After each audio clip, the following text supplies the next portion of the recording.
Hi, and welcome to my next film, which is on the curse of knowledge, which is one of the biggest villains in chiropractic care.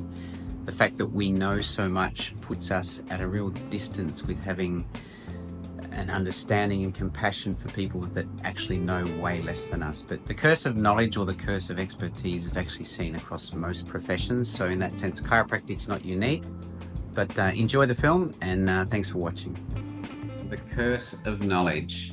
What is it, and why is it important in the building of your chiropractic office? So let's start with a nice, clear definition so that we're all kind of familiar with what we're talking about together. So the curse of knowledge or expertise, it's a cognitive bias where we incorrectly assume that everybody knows as much as we do on a given topic. And we struggle to remember or to know what it's like not knowing this knowledge. So as you can imagine in chiropractic, we're granted as the privilege of being professionals. So we've done 5 year studies, countless seminars after that, countless books read on it. And what we've developed is this curse of knowledge as our career has unfolded.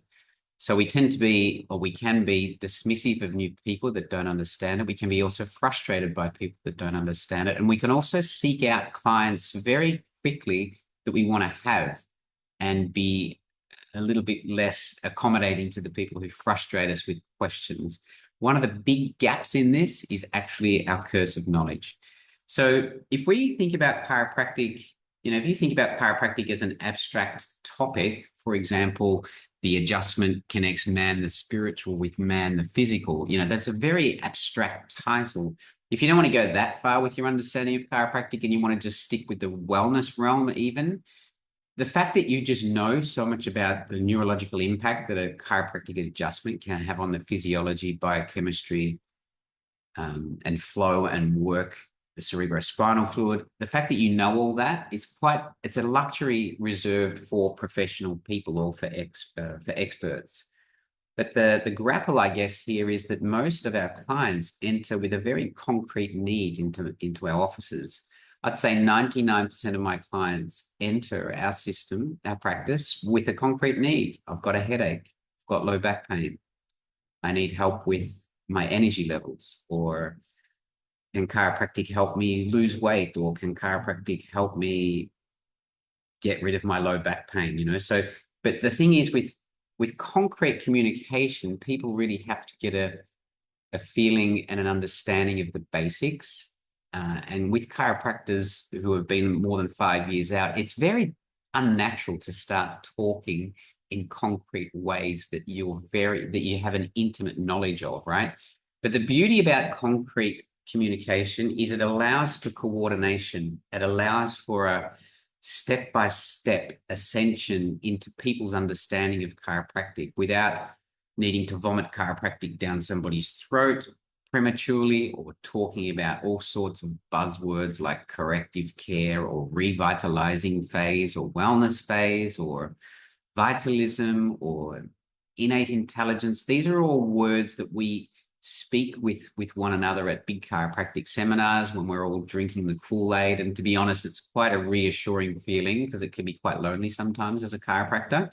But speaking concretely allows for a coordination for the new client.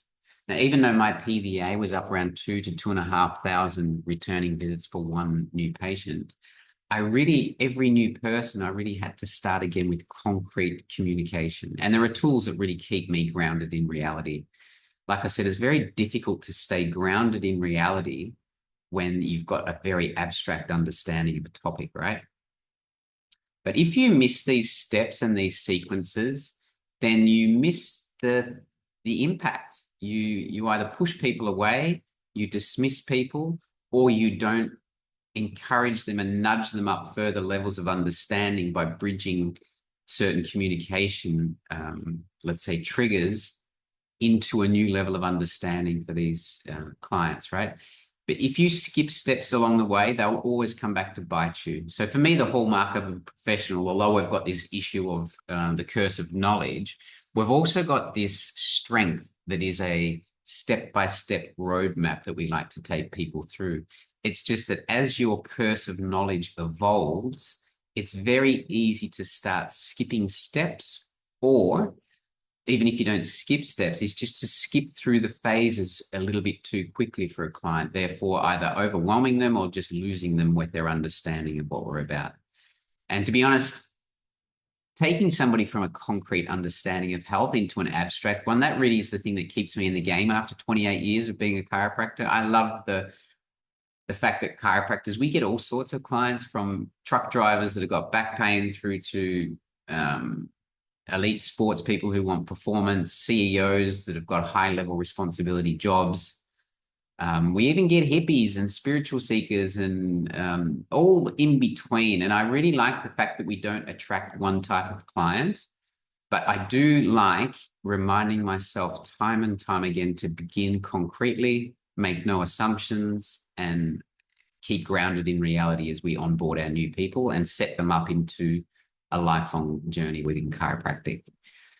So simplify your vortex. So the vortex, for those that don't know, it's a 6-month touch, a 6-month rinse and repeat rhythm and journey that we put our clients through, and we repeat that every 6 months. But you want to get to the core of the idea. Very quickly, you want to get and meet the client at the core ideas of where they're at. The core ideas need to make sense. And when I use the word simplify, I mean it in a graceful way. I mean, I don't mean like simplify, dumbing it down. You don't have to go like that. But to simplify something means to get to the core idea. And if you can quickly resonate with what core idea or what core ceiling a person's level of understanding is, you'll be able to way more skillfully ascend them in their understanding of chiropractic care as they go on their journey, right? So keep the most important idea. I do want to share a story about when I first came in contact with the curse of knowledge. I've been curious about how I can keep people in chiropractic care long-term since the start of my career, actually, but I kind of obsessed over it. But I want to share one story. I was in third year of school and I took a couple of years out and went backpacking, and I met this really nice American friend, Jason. We stayed together in 1992 in an island on Thailand, but he was really into chess. We got along really well, so he invited me to play chess. I'd never played chess in my life. I didn't know that the bishops could move this way, or the little horses needed to go 2 forward and 1 to the side, or the pawns could only move perpendicular along the border. I just didn't know all these rules, and that frustrated my friend Jason. So here he was, quite good at chess. He'd read many books on chess. He even traveled with his own chessboard. So he got quite frustrated with me, and he was saying, no, you can't do that. You can't do that. You got to move like this, or why don't you do that? And I just couldn't put all the pieces together because his speed at the game was too much for my level of understanding. And he ended up saying to me, look, I've got a book for you. It's called Mastering the Game of Chess. So he said, go off and read that and we'll play again. So the very first line in the book was, I'm going to assume you know the basics. And of course I didn't. So that book was just completely irrelevant to me, because the big assumption for this reader was that you knew the basics. And this is where the curse of knowledge came in for Jason. One other example that's a bit funnier than the game of chess was we were able to go and do some snorkeling day trips on these boats, right? But if you went on a tourist boat with an English-speaking host, with a packed lunch, all this sort of stuff, it was just like 10 times more expensive than if you could just find a local fisherman who'd pile you onto his boat and take you to these little reefs, right? It wasn't fancy, but it was essentially, you had the same experience in the sense that you went snorkeling. That was the end result that we all wanted. It was just way cheaper. But the big issue was the local fisherman didn't speak any English. So what did Jason do? Speaking in English, he realized quite quickly, okay, this guy doesn't speak any English. But Jason was kind of nominated as the guide to go and organize the boat with 8 of our friends. And then I went with him and he started speaking English, but the guy, of course, didn't understand him. So what did Jason do? He slowed down his English, hoping that a change in the speed of his English would make the understanding easier for the fisherman. But the local fisherman, whether he spoke fast or slow, didn't really affect the outcome because he couldn't speak any English anyway. And then Jason started speaking slowly and more loudly. And so this, for me, I was just rolling around thinking, oh, this is so funny. This is going nowhere, you know.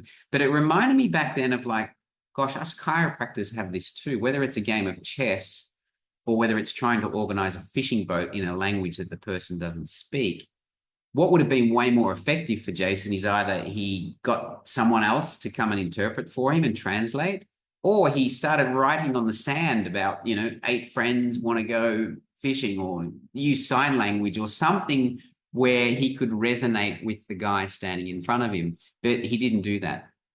So the curse of knowledge, it's real in many industries, but I think in chiropractic, it shows up as one of the biggest villains because we just know so much, and it's very unnatural to start communicating in ways that are below your level of understanding.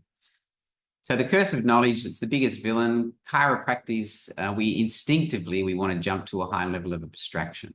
It's only natural to do this. And as soon as a client gives you even a little bit of room to do this, we really go for it, and the faster the better. But actually, you really skip steps and make too many assumptions if you do this too prematurely.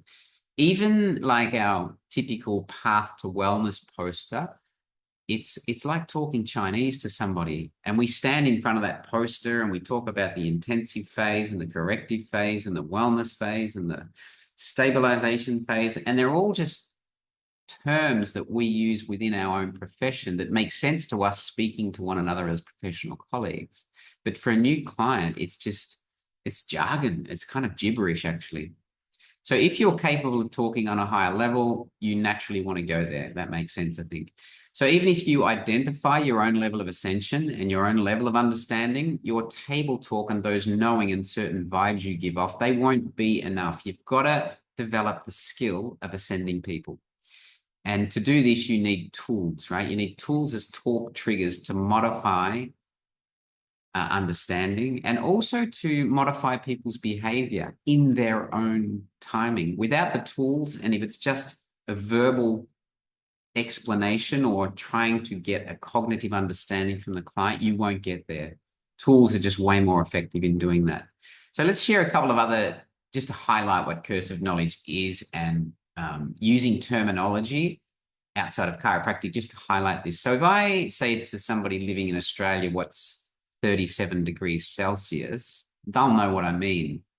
But to that same Australian, if I say 37 degrees Fahrenheit, chances are they don't have any knowledge around it, so they don't have any association with it. If you're learning a foreign language or you're teaching somebody English and you use the term cold turkey, I'm going to go cold turkey on this. It's too complex. It's too abstract for a person just learning how to say my name is in English to skip into this.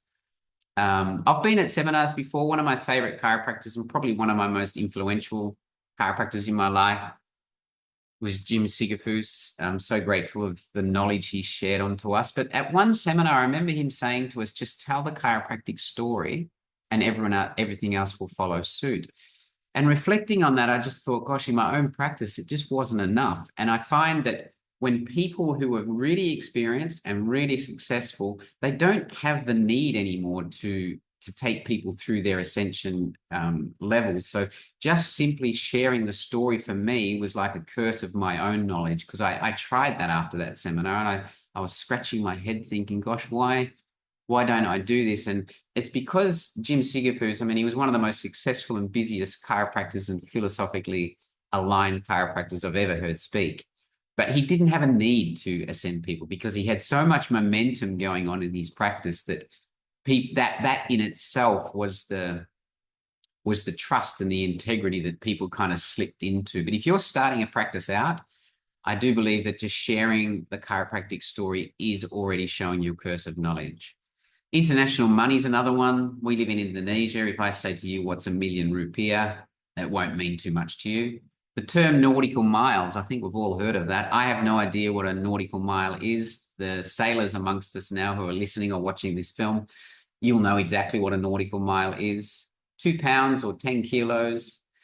And another funny story about, I had an 86-year-old neighbor, Franny, and we've just built a new house and we were setting up this IKEA kitchen, and she helped me do it. And we just followed the step-by-step guide that IKEA sets out so clearly. And we built this kitchen. And then the next day she couldn't help me. And I had a friend who was a kitchen maker. And I said, oh, can you come and help me put the other part of the kitchen together? And he didn't read the book. I gave it to him and he just literally threw it away and he just started putting this kitchen together. And I thought it was all going well. It looked great. But by the end, there was a couple of steps that we'd missed, like 3 or 4 steps into a 40-step process. And the kitchen couldn't be complete because of it. So what do we have to do? We have to pull out all the kitchen. And the problem was the kitchen maker had the curse of knowledge of how to make a kitchen, and he skipped steps, which means we couldn't finish the kitchen off. So the end result of skipping steps with your curse of knowledge in chiropractic means that you're going to skip steps and you're not going to be able to really ascend people into lifetime chiropractic care. So taking these steps, which is almost so unnatural when you've been around for a little while, is essential if you're going to set people up with their own incremental level of understanding where they actually start to say yes to chiropractic care for life. So pluralism, that's a great thing if you want to research anything on that. Pluralism is just your ability to hold multiple perspectives. I love this term, and I've done a lot of reading on it, not to overcomplicate this talk on the curse of knowledge, but if you can't hold multiple perspectives, then you'll really struggle with just ascending the average person that comes into chiropractic care looking for a solution to a symptom. It's good to identify your own level of understanding of chiropractic, because that's where the glass ceiling will be on how you ascend people. And essentially, it's your vantage point. Pluralism comes down to the ability to have multiple vantage points at the same time. So here's an interesting thing as far as sales go. This is not taken from chiropractic. This is just taken from service industries at large, actually. So because we are professionals, we do get to have this privilege of having a 10 out of 10 as far as let's say knowledge goes. And they say, research says that if you remove a lot of the buzzwords that you use within your profession, not that you need to drop key words that we like to keep as our professional identity. This is not about that, but it's about dropping words like corrective care or intense phase or wellness phase of care, or these sorts of concepts. If you introduce them right at the start, at the point of sale, and that's what you need to do at the start, you do need to sell your service. Later on, people become buyers, but at the start, you do need to sell. If you've got too many words, it's very difficult for people to buy. So if you remove those words, they say then that you've got a 5 out of 10. But here's the thing I found interesting. People who are thinking of taking on a new service, they buy at a level of 2 to 3 out of 10. So consider that for a moment. You've got a 10 out of 10 knowledge, buyers buy at a 2 out of 3. So something significant has to happen to make this work, right? And a warning for as your office matures, like if your offices are older than 5 years, you'll inevitably have a group of people that have been with you since the start of your office, but then you might be adjusting them, and then the very next person might be on their 5th adjustment. So you've got to be able to kind of seesaw between your levels of how you work with these people, and knowing what level of understanding they're at is a great tool for sort of like a resonance check-in. And I'll do that in another film. I'll share with you my resonance tool for checking in at which client I have in front of me and what level of understanding of health are they at. But just be aware that the older your office gets, the more knowledge you get, the more you're at risk of this curse of knowledge. So tools that make it easier. Now, I think human beings, we're tool-using beasts, actually. Anytime that we can get a tool that makes us leverage things, then they're a great thing to fall upon. The biggest tool that I use as far as onboarding goes is this welcome booklet document. And this welcome booklet document is a tool that gets people coming back to the document, for the first 20 or 30 adjustments. And it alters the reason why they're coming in for care. Not in a extremely fast way, though. It's an incremental thing where we go from a pain level of understanding just up one little level to increasing their awareness and to increasing their understanding of why they're coming in on a different reason. This tool also keeps me very grounded in reality. So this tool forces me not to skip any of the process that I need to go through along the way. So this is a really interactive thing. So I'd really struggle, I think, with onboarding people and setting people up for long-term care without such a tool. And then, okay, so once you've got through those first 20 to 30 adjustments, how can we what tools have we got at our disposal to really ascend people through and create different reasons to latch onto why they'd want to stay with chiropractic care long term? One of those things in a high retention office is definitely a community challenge or a community event. So we put on that twice a year. We do a community challenge in the form of the 3-day intermittent fasting trial.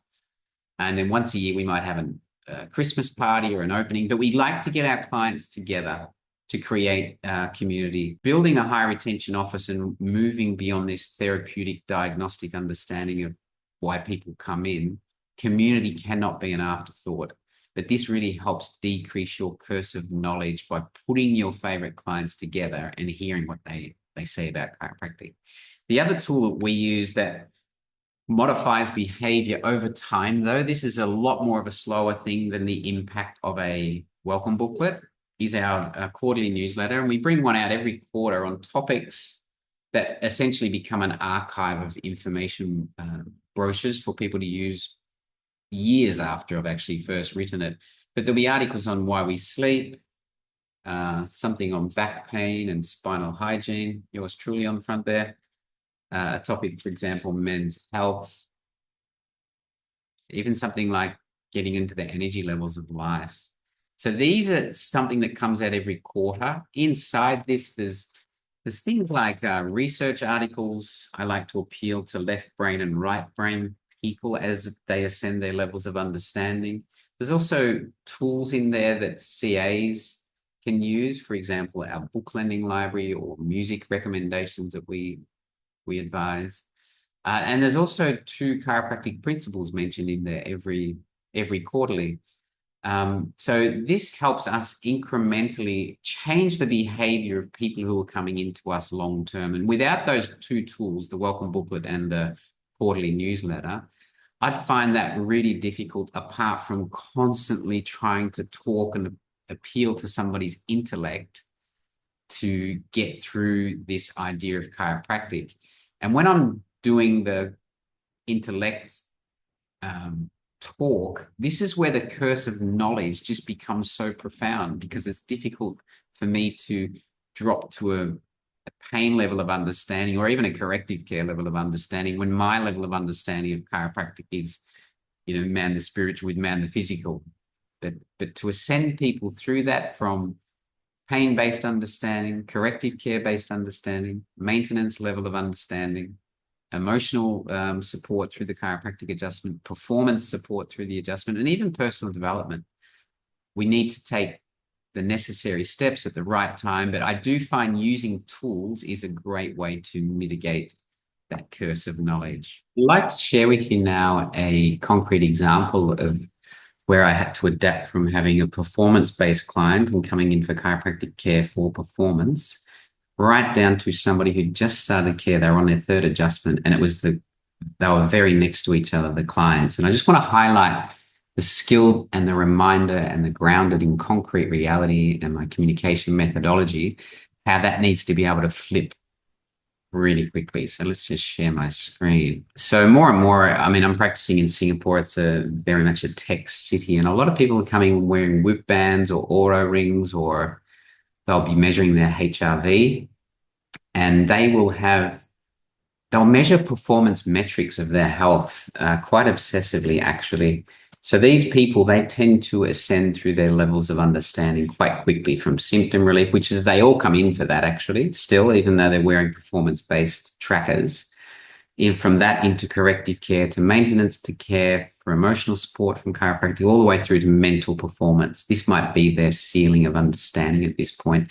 But if I miss going from symptoms to corrective to maintenance to emotional support and into mental support, if I just go straight to mental performance, I miss the critical steps So I'm talking about this resonance check-in that I use quite explicitly here, but in reality, there's a lot of overlaps between all this. So somebody coming in for mental performance, they also might be coming in for symptom relief more often than not, actually. So although I'm talking about them like thinking in blocks like this, I just find it really easy to share this and teach this initially, but as you start to master your own resonance check-in, you'll notice a lot of overlaps. And you'll be able to masterfully change from one lane, let's say, into another quite masterfully. So I had this client come in, let's call her client A. She'd been in for a little while and she was measuring her metrics, and I was doing table talk with her. Meanwhile, there was a very new client who was in for his third adjustment, and he's got 3 low back hernias in his low back. And I'm actually in my office now in Singapore. The nature of it is the waiting room's where I'm sitting now, and right behind that little moving wall there is the adjusting area. So everybody can hear everything. So I'm talking to her about, how's your HRV tracking? How's your sleep? And, how's the quality of your sleep going? And she starts talking to me about, brain fog on Wednesdays if she doesn't get a good sleep. She starts talking about emotions, like she gets really cranky if she doesn't sleep so well. But anyway, we started talking about how would it make sense that if the body's got more grace and ease in it and is more balanced, that she might actually sleep well. And she starts to notice a correlation between her HRV and the days that she's getting adjusted. So we're talking about all this brain fog, the adjustment, things like this. And for the very next client, the young guy with his 3 hernias, it was like I was talking gibberish. Anyway, the first client left, he came in for his adjustment, and he just said something quite cynical. He said, gosh, it sounds like if I can just stand up a bit straight, everything will be better. My life will be great and the world will be fixed of all of its problems, So obviously I was talking gibberish in his view. So I had to acknowledge that. I couldn't let the curse of knowledge come in and say, yeah, actually, that's right. Once your subluxations are removed and we've got you on wellness care and everything will be fine. The founder of chiropractic, he wanted to empty the jails and get people out of hospital and, affect the world through the chiropractic adjustment. I could have done that. And I'm very tempted to do that because of my curse of knowledge. But no, skillfully, I had to drop right down to his level of understanding. So I said to him very explicitly, I said, look, you're in because you've got 3 hernias in your low back. It's compressing your sciatic nerve and it's causing this radiating pain down your leg. That's right. Yeah. And he's like, yeah, that's why I'm here. I'm like, okay, I've asked you with the first 4 vortex elements, I've asked you to stand on both of your legs evenly when you're standing, to sit on both sitting bones, to drink some water, and to do half an hour walk every day. Do those 4 things make sense to you? And he's like, well, they kind of do, but my pain's still there. And then I said, okay, well, you've been taking painkillers for the last 3 years. How's that altering the cause of all this? And he said to me, well, it's not fixing it because it's still there.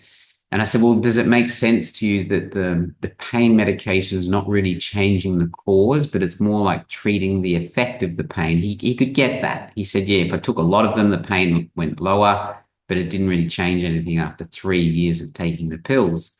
So then I said, well, okay, if we stand on both legs evenly, do you think that would give your pelvis more of an even message to go into your low back when you're walking, or even when you're standing at your standing desk? And he said, okay, when you put it like that, I can understand that. So going from this level of performance right down to this pain level of understanding takes a certain amount of humility and less dogma and less enthusiasm around chiropractic, but just to talk with him about, look, you've tried this, you've tried that, that hasn't worked. We're taking a different approach to rebuild your whole body. And that somehow, if I finish that with, does that make sense to you? I want to get a yes at this stage. Or what part doesn't make sense to you? Because you need to appeal to logic and reason when somebody's down in a symptom relief of pain. And why do you want to appeal to that? Because it just takes them from that symptom relief into corrective care. And not with a cognitive understanding. Those first 4 vortex elements cause an intrinsic motivation for the person because they catch them out in all sorts of settings themselves, but they increase their awareness. They go from an apathetic, passive, I'll pay you, you fix me kind of mentality to, oh, I've got agency in my healing process. If I increase my awareness, yeah, that does make sense. So that's the all-important first step in this ascension model, and it's the all-important first step in ascending people in a timely manner with their level of understanding and skillfully bridging from that red zone into that orange zone quite quickly. Okay, so be acutely aware when you've got long-term clients blended with short-term clients. Thank you for listening to the end of the film. This is my very first YouTube film, actually, so if you'd like to like and subscribe, that would be an easy way to support the thing, and I'd be really grateful of that. If you want more resources, whether it's to build your own welcome booklet or get the templates that we use for the quarterly newsletter, pop over to thevismai.com, and the link will be in the notes section underneath. And I will see you in the next film. Thanks, guys.